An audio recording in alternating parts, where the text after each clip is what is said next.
Joash was 7 years old when he became king, and he reigned in Jerusalem 40 years. His mother's name was Zibiah. She was from Beersheba. Joash did what was right in the eyes of the Lord all the years of Jehoiada the priest. Jehoiada chose 2 wives for him, and he had sons and daughters. Sometime later, Joash decided to restore the temple of the Lord. He called together the priests and Levites and said to them, "Go to the towns of Judah and collect the money due annually from all Israel to repair the temple of your God. Do it now." But the Levites did not act at once.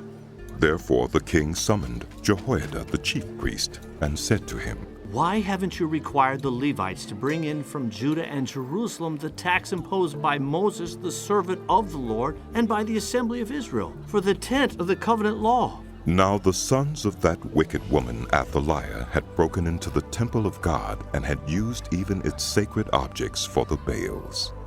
At the king's command, a chest was made and placed outside at the gate of the temple of the Lord. A proclamation was then issued in Judah and Jerusalem that they should bring to the Lord the tax that Moses, the servant of God, had required of Israel in the wilderness. All the officials and all the people brought their contributions gladly, dropping them into the chest until it was full. Whenever the chest was brought in by the Levites to the king's officials, and they saw that there was a large amount of money, the royal secretary and the officer of the chief priest would come and empty the chest and carry it back to its place. They did this regularly and collected a great amount of money. The king and Jehoiada gave it to those who carried out the work required for the temple of the Lord. They hired masons and carpenters to restore the Lord's temple, and also workers in iron and bronze to repair the temple. The men in charge of the work were diligent, and the repairs progressed unto them. They rebuilt the temple of God according to its original design and reinforced it. When they had finished, they brought the rest of the money to the king and Jehoiada, and with it were made articles for the Lord's temple, articles for the service and for the burnt offerings, and also dishes and other objects of gold and silver. As long as Jehoiada lived, burnt offerings were presented continually in the temple of the Lord. Now Jehoiada was old and full of years, and he died at the age of 130. He was buried with the kings in the city of David because of the good he had done in Israel for God and his temple.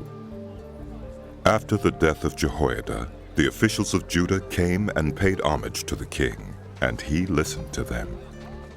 They abandoned the temple of the Lord, the God of their ancestors, and worshipped Asherah poles and idols. Because of their guilt, God's anger came on Judah and Jerusalem. Although the Lord sent prophets to the people to bring them back to him, and though they testified against them, they would not listen. Then the Spirit of God came on Zechariah, son of Jehoiada the priest. He stood before the people and said, "This is what God says. Why do you disobey the Lord's commands? You will not prosper. Because you have forsaken the Lord, he has forsaken you." But they plotted against him, and by order of the king, they stoned him to death in the courtyard of the Lord's temple. King Joash did not remember the kindness Zechariah's father Jehoiada had shown him, but killed his son, who said as he lay dying, "May the Lord see this and call you to account." At the turn of the year, the army of Aram marched against Joash. It invaded Judah and Jerusalem and killed all the leaders of the people. They sent all the plunder to their king in Damascus.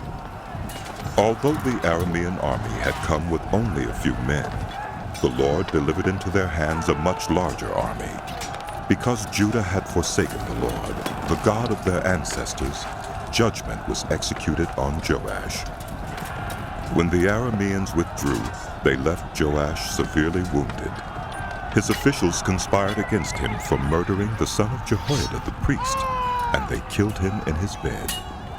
So he died and was buried in the city of David, but not in the tombs of the kings.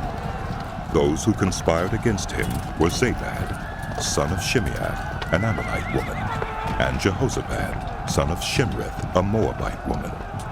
The account of his sons, the many prophecies about him, and the record of the restoration of the temple of God are written in the annotations on the book of the Kings.